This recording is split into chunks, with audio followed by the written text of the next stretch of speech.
I'm back, baby! Hey, how's it going, everybody? I know it's been a little while since I put one of these out, but, you know, life has been busy. And somehow in the middle of all that crazy work stuff, I was able to finally finish a project I started, like, last month? December? Something like that. So maybe it's been 2 months. But it's done, and I'm kind of looking forward to talking about it. The project in question, of course, is this guy, my Knights Armiger.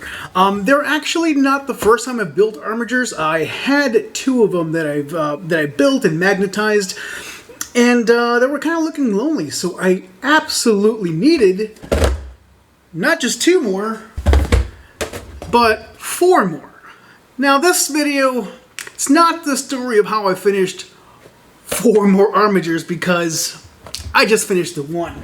Well, the 1 box. There's 2 in there. But as I was working on this slowly, maybe an hour or 2 a week here and there, maybe sometimes a little bit more, I learned a few things, maybe about modeling, about this kit specifically, and maybe myself a little bit. And I thought, why not share with a few people who want to hear about it? So, hello, and welcome to Your Average Bear Gaming. I am George.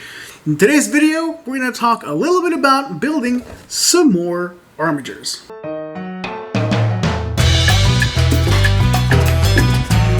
And welcome back. As I mentioned towards the beginning of this video, I've done Armigers before and on this channel. Well, and they kind of look like this. Here's this guy, he's my shooty boy. And he's standing on this base with some other stuff. And this guy is magnetized, so you can swap out the weapons however you want. And I kind of liked the way he turned out. I was pretty happy with the results of this guy. And also this guy. He's the other version. He's the kind of the close combat version. They're both essentially the same. They're both magnetized. They have the same kind of color scheme. But I completed these a while back, and that was before I did any decals, and I was relying a lot on washes. And while I liked the way they look, there was just something I wasn't quite happy with, and I think part of it was just there was too much color going on. I mean, I used purple as a primary color for this army. Kind of in my head, these are going to be like free blades. In other words, they're not a knight house by themselves. They're kind of a conglomeration of knights from a bunch of different houses in my head canon. Again, they are a kind of a union of convenience where knights from houses that maybe no longer exist or may have been defeated or lost or abandoned, whatever you can think of, they ended up with this free blade house. I think free blade is what they're called when they don't have a house. And so they're part of my Imperial Knight army. Now in a different video, I painted up this guy. He's the Imperial Knight, I think he's the Imperial Knight Valiant, or depending on which version, right? Because these weapons are also magnetized, I think. Oh yeah. Yeah, the joint's a little stiff, but yeah, these are magnetized as well. And I got to the point where I was thinking, you know, I have a decent start on an Imperial Knight army, but it's nowhere near enough. I need 2,000 points, more or less. And so I thought what this army really needs is a few more Armigers, and possibly another one of these guys or something like that. But I got 4 more Armigers. And I was in such a huge hurry, and I needed them super, super bad. Bad enough that, well, Games Workshop wasn't selling them at the time. They were out of stock. I went on eBay and got a pretty good price on these 2 boxes of Armigers. And I was just so anxious to start, and as soon as I moved into this new place, this is my new studio. It's a room in my apartment. I got to work on them, and then they languished and languished and languished. I promise you, I was really excited to start these and to finish them, but I just, you know, life gets busy. But unusually, my goal for this project wasn't just to finish them. Absolutely, yes, I wanted to finish painting them, but I didn't want to just paint them. I wanted to make them better looking than my original attempt. One of the things I was unhappy about was my color selection. There was kind of a lot of different colors on this, and I was like, yeah, it looks a little clowny. What with like the checker pattern on the tabard, I guess, and on the leg guards, and my kind of extensive use of washes. It's lazy, and not only is it lazy, which I don't have that much of a problem with, it doesn't look great. It's kind of splotchy and kind of gross looking. You can kind of see here on the shoulder guard, right? You can see kind of coffee staining, and on the top carapace, the colors are kind of patchy. And I did my best to kind of fix that as I was painting this, but washes I think have a very specific use case, and I've been using them wrong for most of my time painting models, 40K models. And so I thought I would, well, improve. There's a novel concept. So my goal here was to paint these to a higher standard than my initial attempt. Even though I was relatively happy with them, I was thinking I could do better. And I think I did, but I'll let you see the results when I'm ready to show you the results. But before I even put paint to brush, I needed to build the model. So I opened them up and started clipping pieces and cleaning them up and putting them together, starting where I usually start, with the kind of the head, the headpiece where the arms are attached with all the guns and stuff. And now I built these before, and somehow these felt different. Maybe it's just my old man brain, but it felt not as hard as the first one. Somehow the pieces just kind of came together a little bit more easily. I remember struggling a bit getting because you kind of build the floor, and then you build the walls, and then you put the carapace on top, but then the back of it goes on, and they didn't seem to go together very well my first time around, and this time around it was better somehow in some unspecified way. There was some steps to the construction that either I misunderstood the first time, whatever the case may be. It was an easier build, but that was the easy stuff. The less easy stuff was deciding on how they were going to stand. See, a big thing with Imperial Knight models is the base that they're standing on. I mean, these are big, impressive models. You don't want them just standing there in a boring pose. You want them moving. You want them striding over the battlefield, perhaps over the corpses of their enemies. So you want to have a kind of a cool looking base for them to, stand astride and master that particular little section of the battlefield. And I did that using some old terrain bits from, I think it was Kill Team Octarius I have lying around. I cut one of those big orc junk piles. I cut it in half, and then kind of did some messing around with it, glued it onto the base, and then assembled the legs and put the legs on the terrain that I was hoping to build.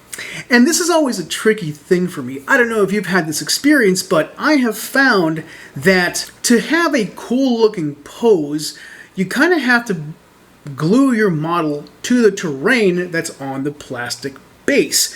But doing so robs you of the ability to glue the plastic model to the plastic base using plastic cement, which is, I think, the strongest possible bond. I mean, I haven't used epoxy, like the two-part epoxy. Maybe that's better, but I find that if you glue plastic directly to plastic, it's vastly superior to gluing plastic on terrain with super glue. Particularly since, there's layers of like sand and there's paint and stuff like that. And so you're not really gluing to the base, you're gluing to the sand, which is glued onto the base with like wood glue. It's not a very strong bond. Your model is going to fall off of the base, and you'll find yourself re-gluing this thing time and time and time again. So fitting these Imperial Armigers onto the base is an exercise in balance. You want some of the model, in this case one of the legs, standing firmly on the plastic base, and then the other one standing somewhere else, maybe on some terrain, ideally also plastic terrain that is also glued to the plastic base. But you do what you can, right? So once the terrain was added to the base, You kind of have to arrange the legs so that they're sitting on the terrain in a way that makes sense. Once the legs are in place and the rest of the model is built separately from the legs, I give everything a nice prime with some black paint that I have lying around, and now I'm ready to paint. As with every knight that I've painted so far, I take this in two major steps, right? The first major step is to paint kind of the interior of the model, all the mechanicals, the shiny metal stuff, the skeleton, if you will. This doesn't really have a lot of color. I just take some silver metallic of some type, right? Whether it's a darker or a lighter, and I dry brush this relatively generously, I guess kind of somewhere between too much and not enough, so that a lot of the surface shines, but there's plenty of shadows that remain black to give it that kind of old greasy look, but still brings some shine, and it reads to your eyeball like it's a metallic construct. Separately from this, I paint all the different armor panels. I'm talking the shoulder pads, the thigh guards, the little cups that go over the feet, stuff like that. The exception to that rule, of course, is the carapace that's on the head of the, well, not the head, but like I guess the body of the Armiger. That guy gets painted together with the skeleton part because it's all integrated, but it's on a separate step. And to avoid the kind of riot of colors or the indecisiveness of the color scheme, I don't know what to call it, except that to me it feels like it's a little, yeah, it's like a clown show. I went with primarily purple, but I did want my secondary color to make an appearance, so I used that secondary color, bone white in this case, very sparingly, essentially only on the back parts of the pauldron and on the tabard, right? The thing that goes over the robot crotch that for some reason needs to be protected. You wouldn't want to damage those robot crown jewels, I guess. But those are the only parts of the model that are painted with a secondary color. And I'm going to be honest, although I have painted before, this took some doing. I did repaint a couple of pieces, and some of them a couple of different times, having to strip the paint kind of in between. Sometimes just the paint kind of glommed on too much, user error in this part. But a lot of times I just had trouble getting the bone white to look right. And then other times I just kind of regretted the way the colors looked, and then by that point I had too many layers.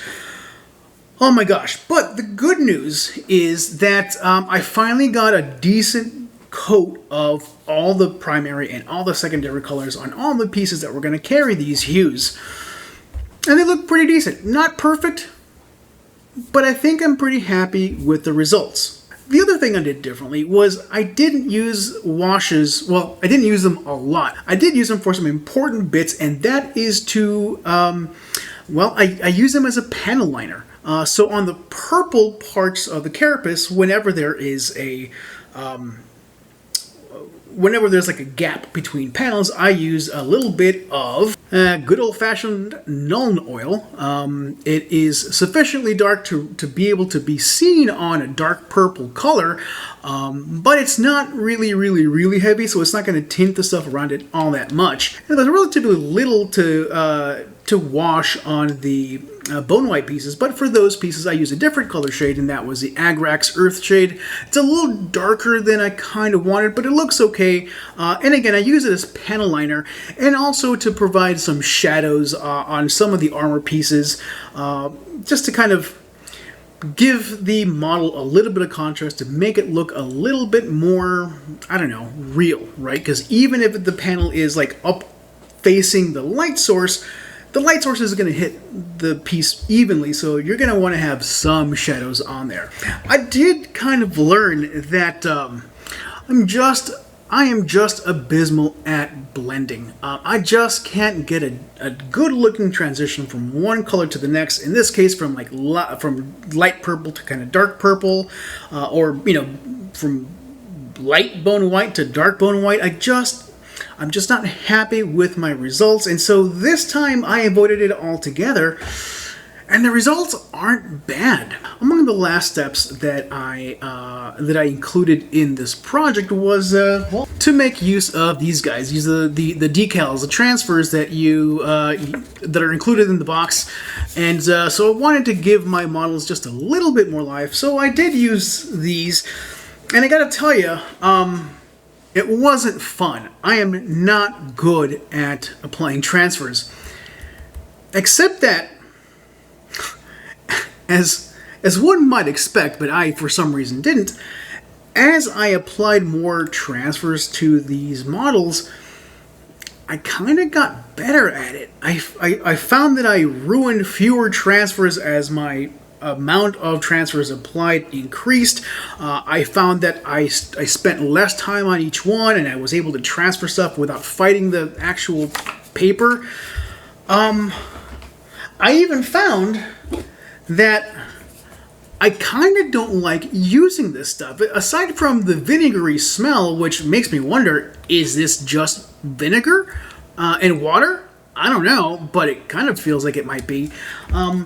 In this case, I just used water, for the last bit of the transfers, and the process went easier. Yeah, I did struggle a little bit more to get the decal off the paper, but you just soak it for a little bit longer and it works. Somehow I think using this stuff, it made the transfer kind of fold in on itself more, or maybe it's just I'm combining that the experience using this with my just inexperience using transfers kind of in general.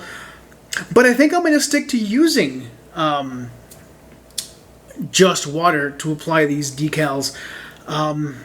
Because the other thing I found is when I was using this stuff, the micro set, I was applying some of it to the actual model, and then I was using a brush to kind of slide the decal around. And this stuff is kind of a very mild solvent.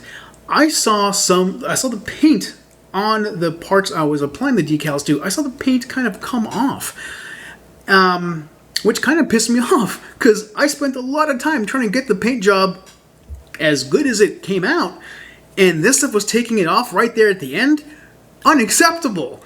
Now, I'm not saying the product is bad. I think I'm bad at using the product. So maybe some more experience using this stuff will serve me in better stead. But for now, I think I'm going to stick with the thing that I know and I know works: water. Once all that was done, I gave it a nice modest pass with a clear acrylic to kind of give everything that matte finish, and it was done. I applied some grass tufts, and, well, here are my new Armigers. They're not half bad. They're, very, very similar to my original Armigers, but even looking at them from this far away, you can tell they're a little bit different.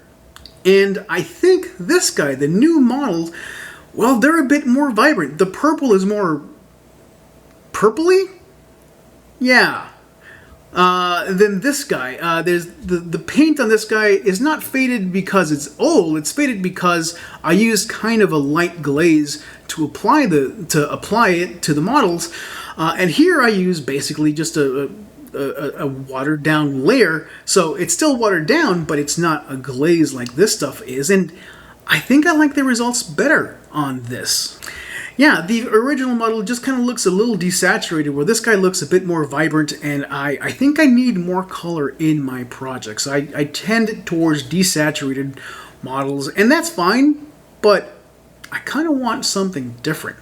And this starts getting me there. And so, as you can see, I've got a number of those transfers on there. I don't think I went too crazy, but there are some... There's a few on there, and his buddy has another couple himself. Nothing too distracting, I hope. It just gives him a little something extra, including that little name sticker on the side of the cockpit. I think that's a really cool little touch. And so yeah, it took a couple of months. Not because the models were hard, but because life is hard. But I got them done, and I'm pretty satisfied with my results. This is probably better than the original models, and something that's kind of closer in feel to this guy. You can see how the purple is pretty vivid here, and I did use decals, although poorly. Now, my original intent when I first started this video, and I've re-recorded a bunch of, well, the pieces where I'm talking. The original intent was to kind of talk about how I finally finished these last two, and then, ta-da! The other two would also magically be painted alongside these. Yeah, no, I kind of want a little break from these. I've got a couple of other projects that I really want to get started. Hopefully they don't take months like these did. But I do want to get the other two Armigers painted, and then I want to pick up another one of these guys to get me as close as I can come, I think, to the 2,000 points. At that point, I think I'll be happy. I mean, who am I kidding? I'm never happy. I'm always going to buy more models, but I've got some cool projects I want to work on, and I think I'm done with Armigers for at least a little bit. So, next time you're just jonesing, you absolutely have to have that model. You just can't live without it, and you're willing to pay a little bit extra, or maybe a lot of bit extra, from that scalper on eBay. Maybe don't. Don't let FOMO rule your heart. Or do. Who cares? It's a hobby. Enjoy it. Knock yourself out. If you've got the money, buy whatever you want. Build it and paint it whenever you want. Yeah, I regret nothing. Except maybe my growing pile of shame. But that's it. That's all I have for you. Thank you guys for being so patient with me. I am a part-time YouTuber. That's a gross-sounding phrase. I'm a full-time employee somewhere else. I do this for fun. And I gotta be honest with you, I'm not a huge fan of editing videos, but I do it in case any of this helps anyone. Or maybe I just like seeing myself on camera. It doesn't sound true, but I don't know. Maybe. Thank you very much for watching. This has been Your Average Bear Gaming. Have a wonderful afternoon. Be nice to yourselves and each other. Peace.